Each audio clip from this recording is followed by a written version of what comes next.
Overall अगर हम देश में सभी शहरों में देखना चाहें तो अफोर्डेबिलिटी की स्थिति क्या है? दीपक जी, खैर क्योंकि 70% से ज्यादा जो मकान बिकते हैं वो मेट्रो शहरों पर ही सीमित रहते हैं। मगर हालांकि जो अब टीयर 2 टीयर 3 की भी मात्रा बढ़ती जा रही है, तो डेफिनेटली जो भी रेट कट होता है उसका इम्पैक्ट तो डेफिनेटली पैन इंडिया होता ही है, क्योंकि हाउसिंग जैसे और अफोर्डेबल हो रहा है। और अफोर्डेबल इसके लिए हो रहा है क्योंकि एसएमई दाम घट रहे हैं, मगर क्योंकि आरबीआई का जो सीआरआर कट है जिसकी वजह से ईएमआई थोड़े से और अफोर्डेबल हुए, जो गुलाम जी ने बहुत विस्तार तरीके से समझाया। तो इसका मतलब 5 से 10% की आमदनी अब बचना शुरू हुई है, जिसकी वजह से ऐसा जरूरी नहीं है कि अब ग्राहक अ, आएगा। हाँ, जो फेंस सिटर्स हैं उनके लिए शायद डिसीजन मेकिंग थोड़ा सा आसान हो गया, कि जो बॉर्डर लाइन पे क्वालिफाई हो रहे थे होम लोन्स के लिए, अब वो बेटर क्वालिफाई हो रहे हैं। जो डिसाइड नहीं कर पा रहे थे शायद अब उस समय अब वो निवेश करना शुरू करेंगे। डेफिनेटली टीयर 2 टीयर 3 में इसका इम्पैक्ट ज्यादा है, बिकॉज वहाँ पे घरों का जो वैल्यू है वो छोटा होता है, और डेफिनेटली से एलिजिबिलिटी और मुश्किल होती है। उनकी आमदनी दिखा के वो घर लेना थोड़ा सा और कठिन हो जाता है। तो टीयर 2 टीयर 3 में अप्रूवल प्रोसेसेस और टफ होते हैं, वहाँ पे सैंक्शंस कम होते हैं कंपेयर टू मेट्रो लोकेशन, जहाँ पे स्टेबल इनकम दिखती है, जॉब दिखते हैं, अन्य चीजें दिखती हैं। तो वहाँ पे शायद उतनी मात्रा में नहीं भी लोग दिखा पाते। तो इसकी वजह से डेफिनेटली होम लोन आसान हो जाते हैं, और इसीलिए शायद वहाँ पे भी बाइंग में बढ़त दिखने की संभावना है। Having said that, tier 2 tier 3 में डेफिनेटली बाइंग सेंटिमेंट एक्सपैंड हो रहा है। आपने ये जरूर बताया कि 35% वहाँ पे डेवलपमेंट में या नए लॉन्चेस में कमी आई है, क्योंकि यकायक पिछले 3 4 साल में काफी भव्य मात्रा में डेवलपमेंट और लॉन्चेस वहाँ पे हो चुके हैं। वहाँ पे इन्वेंट्री एब्जॉर्प्शन चल रही है, प्राइसेस लोग स्टेबल करे हुए हैं, कोई स्टेबल वहाँ पे कोई गिरावट नहीं दिख रही। कि ये जो भारत की स्टोरी है मेरे हिसाब से वो बहुत भव्य है। हमारा काफी बड़ा फोकस है इस समय मेट्रो के बाहर, जो अगले 15 20 सिटीज हैं उनके ऊपर फोकस करें, उनको डेवलपमेंट की कैपिटल दें, बिकॉज आगे के जो प्रोजेक्ट आएंगे वो भी अब उसी मात्रा में बिकने की संभावना है। जैसे अफोर्डेबिलिटी बढ़ती जाएगी, वहाँ पे कंजम्पशन भी बढ़ता जाएगा। जी, अफोर्डेबिलिटी का बेहतर होना अच्छा संकेत है घर खरीदने वालों के लिए, लेकिन क्या सेंटिमेंट सुधारने के लिए इसमें सिर्फ ईएमआई टू इनकम रेशियो का सुधार काफी है?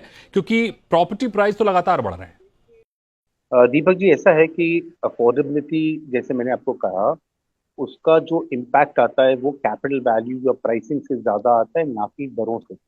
डेफिनेटली दरों का प्रभाव पड़ता है, जहाँ पे जो क्वालिफाई नहीं हो रहे हैं कोई कारण से, वो क्वालिफिकेशन क्राइटेरिया में आ जाते हैं, और ये बहुत जरूरी बात है। तो ऐसे कई सारे बहुत भारी मात्रा में हम बायर देखते हैं मिडिल इनकम और अफोर्डेबल हाउसिंग में, जिनको हम फंड करते हैं। यहाँ पे बायर आते तो हैं, मगर वो क्वालिफाई नहीं करते एक पर्टिकुलर इंटरेस्ट रेट पे। अब जैसे इंटरेस्ट रेट 8% से घटकर 7% तक आया है, 8.5 से घट के 7.5 आया है, तो कई सारे ऐसे ग्राहक हैं जो ये घरों के लिए अब क्वालिफाई कर जाते हैं, और वो लेने की उनकी क्षमता बढ़ जाती है, तो वो ले पाते हैं। तो डेफिनेटली जो एक ट्रांजिशन होता है, कि जो अनअवेलेबल टू परचेज या अनेबल टू परचेज से एबल टू परचेज बन जाते हैं, तो वो बहुत जरूरी है। मगर उससे ज्यादा जरूरी है कि क्या प्राइसेस अफोर्डेबल रहेंगे। अब जो जैसे गुलाम भाई ने बताया कि ऐसे कई बड़ी मात्रा में अफोर्डेबल हाउसिंग का भी निर्माण हो रहा है, जो शहरों के बीचों बीच तो नहीं, मगर जैसे ट्रंक इंफ्रास्ट्रक्चर बढ़ रहा है, सबर्ब्स में जा रहा है। जैसे अब एनसीआर में भी लीजिए, तो नोएडा के आगे आप अगर आगे कुर्ली मानेसर बेल्ट में लीजिए, दारूहेड़ा में लीजिए, हरियाणा के कई सारे क्षेत्रों में लीजिए, मुंबई पुणे एक्सप्रेसवे या समृद्धि एक्सप्रेसवे की तरफ चलिए, तो ऐसे कई बड़ी मात्रा में जैसे रेल रोड का नेटवर्क बढ़ रहा है, वहाँ पे अफोर्डेबल हाउसिंग की तादाद भी बढ़ रही है, कनेक्टिविटी बढ़ रही है, तो इसलिए लोगों को यातायात करना आसान है, और वो घर को आज वो पा सकते हैं। तो डेफिनेटली ये बहुत इंपॉर्टेंट स्टेप है। वहाँ पे प्राइसेस यकायक एस्केलेट नहीं होते, एस्केलेट होते हैं की लोकेशन में, की माइक्रो मार्केट में, जो कोर लोकेशन हैं, सेंट्रल बिजनेस डिस्ट्रिक्ट है, वहाँ पे होता है। तो अब वहाँ पे जैसे नए लोकेशंस में प्रोडक्ट की डिलीवरी हो रही है, वहाँ पे वॉल्यूम डेवलप हो रहा है, वहाँ पे आज भी अफोर्डेबिलिटी बनी हुई है, और वहाँ पे लोगों का रुख अच्छा खासा बना हुआ है। अब कहीं पे भी कहीं कुछ हद तक मुझे प्राइस का ठहराव भी आता दिख रहा है, क्योंकि यकायक 3 सालों में प्राइस ने बहुत बड़ी उछाल ली है। आज हम जिन भी मार्केट्स में इन्वेस्टेड हैं, चाहे वो मुंबई में हो, हैदराबाद में हो, बैंगलोर में हो, चाहे नोएडा में, वहाँ पे हमको डाउनवर्ड प्राइस प्रेशर आता दिख रहा है। एक कुछ हेडलाइन न्यूज जरूर आती है जहाँ पे बहुत हाई लेवल या हाई एंड लग्जरी कुछ बहुत ही अचंभित दामों में बिकी है, मगर वो मार्केट का असली भाव नहीं है, वो ट्रेंड नहीं है, वो एक्चुअल फंडामेंटल नहीं है। हम्म। फंडामेंटली अगर हम देखें, हम बल्क ऑफ द इन्वेंट्री को देखें, तो आज प्राइस प्रेशर बना हुआ है। हमको स्कीम्स आती हुई दिख रही है, हमको अब फेस्टिवल बेस्ड डिस्काउंट दिख रहे हैं, अब हमको कहीं ना कहीं वो प्रोग्रामेटिक पेमेंट प्लान दिख रहे हैं। तो आज इन्वेंट्री जो हिसाब से बढ़ी है, और आपने भी कहा जैसे अब इन्वेंट्री का कहीं ना कहीं ठहराव आएगा, तो प्राइसेस में भी ठहराव आता दिख रहा है। तो जो रनवे प्राइसेस हैं वो मुझे नहीं लगता अब इस तौर पर इस तरीके से अब वो प्राइस भाग पाए। मार्केट में दो ट्रेंड आगे दिख सकते हैं, एक तो अफोर्डेबिलिटी का बेहतर होना, दूसरा कीमतों में स्थिरता या कम होना। तो अमित जी, यही ट्रेंड आगे भी दिख रहा है या कुछ चुनौतियां भी हैं जो अफोर्डेबिलिटी को प्रभावित करेंगी? अगर आप विश्व तौर की जो जियो पोलिटिकल कॉन्फ्लिक्ट का अगर आप इम्पैक्ट देखें, तो दीपक जी वो कहीं ना कहीं ऑयल प्राइसेस से पहले तो लिंक्ड होगा, क्योंकि इंडिया ऑयल इंपोर्टर है।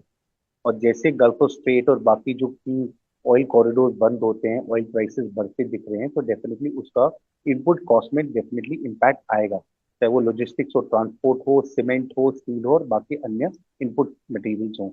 तो इन्फ्लेशन लेड होता है ये, या इनपुट कॉस्ट लेड होता है, क्योंकि इन्फ्लेशन कूल डाउन हुआ था।